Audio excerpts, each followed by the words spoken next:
Hey everybody, welcome to biology. Congratulations, you guys are finished physics and we're now in our final unit of Science 10. So let's get started. Okay, so we're gonna go through today what biology is, what you've done in biology so far, just kind of a general overview of what we're doing this year in biology, and then we're going to talk about some cells and cell review. So biology is the study of living things.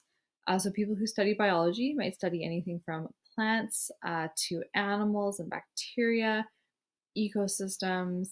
My Bachelor of Science is in biology, and it has taken me to some really cool places. I've done some cheetah genetic studies where I've worked in South Africa with cheetahs. So there's a photo of me with a baby cheetah there in the left. I've done some bat genetics research. So there's a photo of me putting a little tag onto a bat's wing down there in the on the bottom. I have friends who do marine biology and study ocean life. You can do some really cool things with this science. So, what have you done so far? In grade 8, you would have learned what makes something living. Part of that is being made up of cells. So, you would have learned about the organelles of the cell.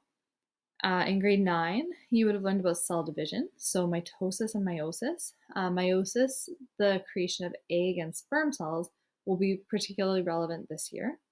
You also would have learned about reproduction, both sexual and asexual. So this year, what we're going to be doing is just touching on cell review today. So just making sure that we've got that fundamental understanding of what a cell is and how it works. We'll be moving into DNA. We'll do some review and then go a little bit more in depth. And ultimately, we are going to be learning about genetics and inheritance. So how do you get traits from your parents? How is DNA passed down? And it's, I think, really interesting. So you've got a choice here. I've posted this whole Google Slides on the classroom. So if you want to read through it and just have a look, I've got all the information that I'm going to say in the speaker notes. I'm also just going to go through it in this video. So if you would rather listen, just keep on watching. If you would rather just read it, go ahead and read it. Your call. So cells are the smallest structural unit of an organism. So you're made up of systems, like the circulatory system, which is then made up of organs. So, like the heart is an organ. Those organs are made up of specialized tissues, and then those specialized tissues are made up of cells. So, your cells that are in different systems look very different. So, a neuron, a cell in your brain, is going to look very different from a heart cell or a bone cell. We're going to be doing an overview of a pretty generic looking cell today, but I just want to emphasize that cells are very different based on the function that they have. Most animals and plants are made up of trillions of cells, but some things like bacteria actually are made up of only a single cell. So the cell that we're going to be going through and labeling is an animal cell. And basically what we've got here is the animal cell. We've taken it and chopped it in half and taken the top off so we can just kind of have a look at what's inside of it. So normally the cell membrane, this orangey brown thing, would go the whole way around it. The cell membrane is really important. It is the thing that just keeps everything in there. We call it selectively permeable. The cell membrane is very selective about what moves in and out of the cell. So it's only going to let certain things in and certain things out. And this is a really good defense. So the cell membrane normally isn't going to let things like viruses invade the cells, right? But sometimes viruses can trick the cell membrane and go into the cell. So that's what COVID-19 has managed to do, is it tricks our cell membrane into thinking that it's something okay to let in, and then the cell membrane lets it into the cell, and then you get sick. That's bad. But yeah, it's really good at regulating different compounds moving in and out of the cell. The cytoplasm is this whole goopy kind of like jello liquid that everything is suspended in. So everything's moving around in the cytoplasm, and there's a lot of really important chemical reactions that happen in the cytoplasm as well. The cytoskeleton are these little kind of white bits throughout here. So cyto translates to cell. This is literally cell skeleton. The cytoskeleton gives some structure to cells. We've got DNA. So we're going to go more in depth on what DNA is.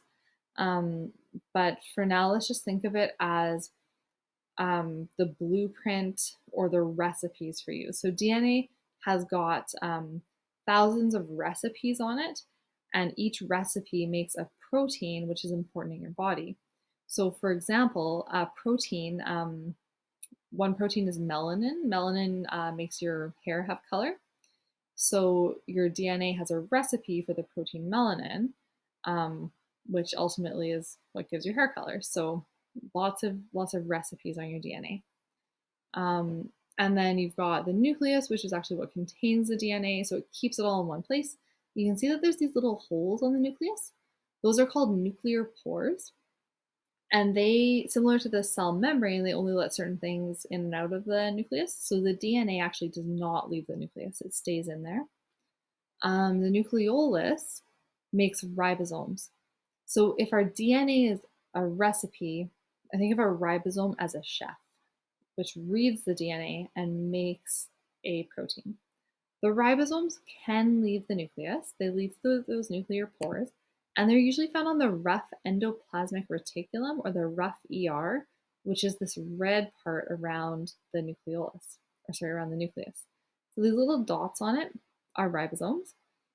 So a copy of the recipe from your DNA is made. That copy of the recipe leaves through the nuclear pores and goes to the rough ER, where it's read by ribosomes and a protein is made. The smooth ER, or smooth endoplasmic reticulum, is just next to the rough ER there. You guys can see that there aren't those little dots on it, so there's no ribosomes on the smooth ER. It has a different function. The smooth ER makes certain molecules, including hormones, and it also detoxifies things. It breaks things down. So there's a lot of smooth ER found in your liver cells, where you're doing a lot of detoxifying for the body. Vesicles. Vesicles move things around in your cell. So say your rough ER has had a protein made in it. That protein might then go into a vesicle to be moved somewhere else. Lysosomes. So there's two little lysosomes here. Lysosomes are really interesting. So lysosomes actually break things down. So they've got a digestive enzyme in them. So it might seem like a little bit counterintuitive to have something that digests the cell inside of the cell, but sometimes your organelles get old or worn out and need to be replaced. So this lysosome will actually break down and digest that organelle and get rid of it. Or sometimes we need to kill entire cells, and the lysosomes can burst and kill those cells. Um, an example of a time that that happens is actually when you're developing in the uterus. So your hand actually starts off kind of like a paddle. So it's just like one big paddle. And then there is a chemical signal that's released. And what that signal tells the cells to do is actually just like kill the cells in here and kill those cells too. And then all of these cells are dying, and you've got separate fingers now instead of a paddle hand. So cell death, useful. Lysosomes, very important in development. The Golgi apparatus, this little pink floating bit out here, this kind of puts the final touches on proteins before they go on to do whatever their function is in the cell. So you've got your recipe read by your ribosomes, turned into a protein, sent in a vesicle to the Golgi apparatus. The Golgi apparatus puts the final touches on it. Another vesicle picks it up and takes it out of the cell, where it does whatever it's going to do in your body. Last couple things here, mitochondria. So this little peanut shaped bit here. So mitochondria, you guys probably have heard this like a million times, the powerhouse of the cell. So mitochondria actually produce energy in the form of ATP, or adenosine triphosphate. So when ATP is broken down, it's chemical energy that is used in your cell. So it's the breakdown of that ATP molecule that actually provides energy for your body. So the mitochondria provides energy for cellular processes and for your body.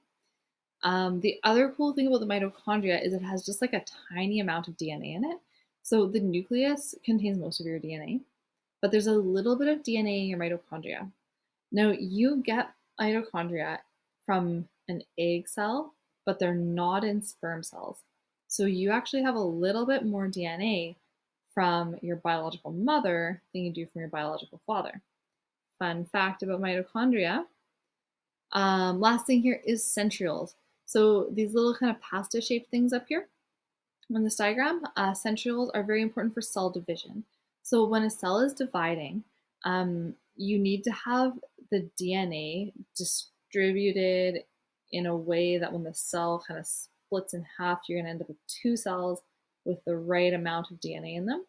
So the centrioles send out little spindle fibers.